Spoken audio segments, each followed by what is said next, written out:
What is up, friends of the BookTube community? It is I, Coach Stroud, and welcome to another amazing, riveting, and breathtaking episode of Coach Stroud's What to Read While Quarantined. In this episode, I kind of want to piggyback off my last book review episode with my student Ian, and we talked about the book Ender's Game. Great book, love it. Fantastic book.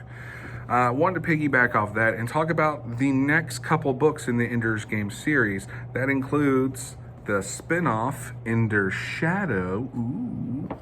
Not the brand new, but came out around 2008, reworking of the last chapter from Ender's Game, the entitled Ender in Exile. And then, of course, the very famous, very popular Hugo and Nebula winner, Speaker for the Dead. Now, of course, all these books are by Orson Scott Card. Now, we go back to Ender's Game, where this all begins. Ender's Game is a fantastic story. Absolutely love it. It is a wonderful tale of a genius child becoming a military leader, general, commander, and saving the human world. Saving, well, everybody, mankind, from the bugger species, okay? Originally, after this book was produced and published, Orson Scott Card came in with Speaker for the Dead, which was actually the book he wanted to write, but realized for the character of Ender to come across in a certain way, he needed to write Ender's Game first, which was only a short story. He needed to expand it into an actual novel. So, but before I get to Speaker for the Dead, I want to move into Ender's Shadow. So if you are a fan of Ender's Game, and I hope you are, because maybe if you're watching this video, hopefully you already know the story of Ender's Game. You already know how Ender saves the world, saves mankind. It is an incredible tale that if you haven't read, I hope you look into. But what's interesting about Ender's Shadow is it's kind of the retelling of Ender's Game, but through the perspective of Bean, which is one of the secondary characters in Ender's Game. And what I found really interesting about it when I first read it was that Bean has a lot more pressure on him than we ever knew in this book.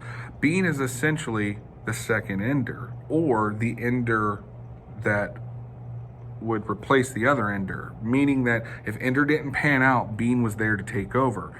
Ender, I don't think, ever knows this in the book, but Bean knows it in his. And so it's kind of interesting to read these two novels. You can read them both back to back, or you can, they are parallel novels, essentially. I think when I read, the first time I read it, I read Ender's Shadow probably a few years after reading Ender's Game. And then recently read Ender's Game again, and then I read Ender in Exile, Speaker for the Dead, and then went and read this. And I actually kind of enjoyed that better because it brought me back to this original story that I absolutely love.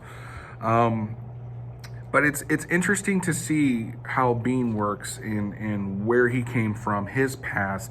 He's got a really crazy backstory, and just to see how he is almost essentially another Ender in the world, where Ender felt like he was so alone, and to see that Bean's very very close to Ender as people as well.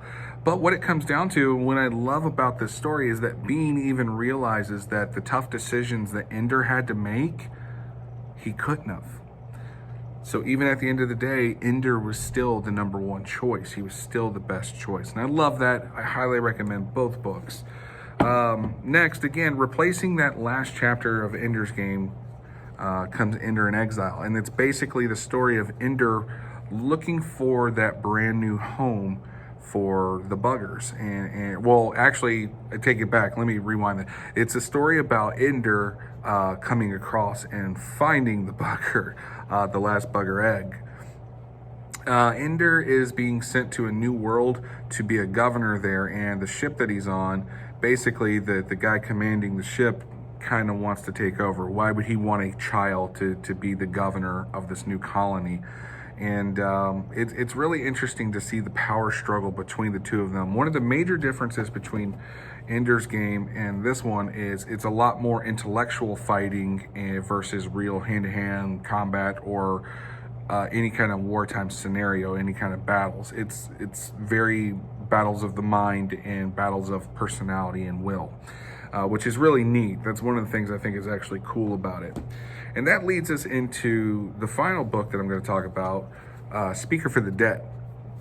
Now, Speaker for the Dead is the original sequel to Ender's Game, and it is about Ender as an adult and how he has kind of created this new religion, even though he wasn't trying to create a religion. He was just trying to tell the story of the Buggers and tell the story of his brother, Peter, as the hegemon. So we had the Hive Queen and the Hegemon, these two very popular books that basically became scripture. And so other people started following in the concepts of Speakers for the Dead. So when someone would die, they would go and speak their truths. So they would tell the stories of that person, true stories, not just focusing on the good things that person did. They would also focus on the bad things too, but basically to give everybody an overall understanding of how rounded that person was. It literally becomes like this religious movement, which is really neat. But the story is about this tribe of these people that met this tribe called the Picaninos, or the Piggies for short, and this other species of alien and how they interact with them. Well, the alien species ends up killing members of the human population, and now it's up to Ender to figure out why they did. And it's really interesting. It's a great story about love, compassion, forgiveness, understanding. The big message that I feel like Orson Scott Card tries to put across in this one is how a lot of times wars happen or battles happen because of misunderstandings, lack of communication.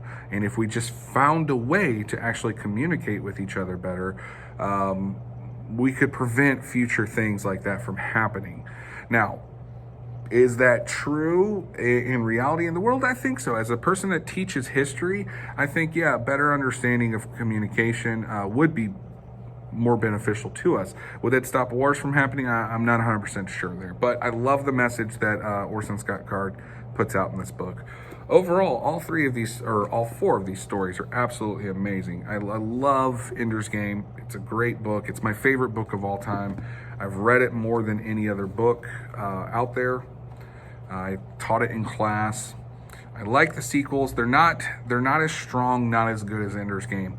But as for the original sequel, Ender's Game, Speaker for the Dead, what's really neat about it is they are two totally different books. Again, same with what I was talking about with Ender and Exile.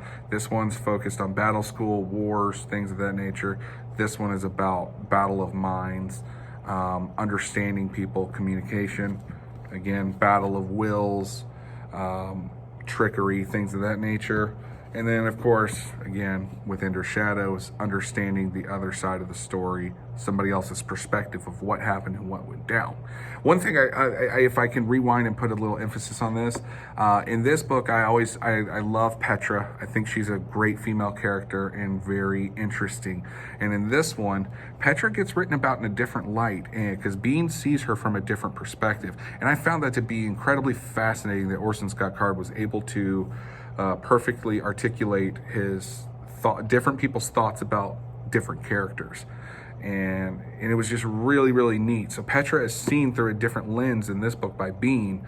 It all still comes back together full circle, and we find that, Petra is a good person, obviously. But it's neat to see the two of them kind of go at it with each other. I love these books. They're great books. If you're interested in the Ender's Game series and wanting to expand upon them, I would highly suggest you look into these other sequels. Do you have to read Ender in Exile to understand Speaker for the Dead? Not at all. In fact, Ender in Exile was written many years after Speaker of the Dead was. Does it just expand the story and make it better? In my opinion, yeah, it does. But is Ender in Exile necessarily needed? No. You can bypass it. Same goes here for Ender's Shadow. You don't technically have to read either one of these books to understand and appreciate the story of Ender Wiggum to its fullest. But they are good reads, and I highly recommend them. All right, guys. I know lately I haven't been doing as many book review videos, and I want to continue doing them. I love doing book reviews. So if any of my people that like to watch my Riker videos, if you're watching this, thank you so much. I appreciate it. People who watch my book reviews, if you're watching this and you haven't seen my Riker videos, if you want, go check them out. They're, I like them. They're fun. And if anybody stumbling across this channel for the first time, I'm Coach Stroud. I teach history. I used to teach English. I've taught everything from elementary school, middle school, and high school, and I just love teaching. It's fun. And I like doing book reviews and talking about my motorcycle. So please like and subscribe, leave a comment. Tell me which book you find to be your favorite, which one you like the most, and I would love to hear what you guys think. Until next time, deuces, everybody. We are out.